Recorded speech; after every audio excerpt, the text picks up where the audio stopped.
Helen and I've been to the Midwest of America. The Midwest includes the states of Illinois, Indiana and Michigan. I went for a week and it was a whirlwind of a trip, but it was amazing. We got to visit some fantastic cities along the way, some that you will have heard of, including Chicago, the Windy City, and then we moved on to Indianapolis, where I was very, very lucky and I got to experience the Indy 500. If you're a racing fan, this is an absolute must-do. It was just fantastic, the atmosphere was great, and I'm not personally I don't know a lot about racing, but it was a great time. Then we also visited some places that you might not have heard of, including Pontiac, which is a small town on the Route 66, and we also visited Springfield, not the home of the Simpsons, but actually the only place Abraham Lincoln ever called home as an adult, apart from Washington. Next, our final trip was to Detroit. This was my personal favourite, and I think it's because it was the most surprising.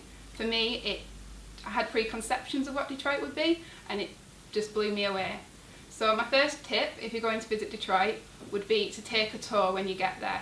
It really gives you a sense of what the city is, where it's come from and where it's going. So back in the day, it was an industrial powerhouse of America due to the motoring industry, which is where it's got its nickname from, the Motor City. And you can see from there where it crashed. It went from a population of 2 million down to 700,000. And you can see what's sort of been portrayed on the media and the fact that it had to declare bankruptcy. But now you can also see where it's going and how it's on the up. They've had over £2 billion worth of investment, and this is really evident in what you see around the city. There are apartments and condo blocks being restored everywhere. There's restaurants, nightclubs, sport. They're very big on sport. They've got their team, the Tigers, and the baseball team. They play multiple times a week, and it's a great experience if you're going to go. And also, they're very big on music. Detroit has the world's largest electronic festival, so if you're into that, you should go. But it also takes me on to my picture. This is me stood in front of Hitsville, USA, the birthplace of the iconic music label Motown. If you're a big fan like me, this is an absolute must-do.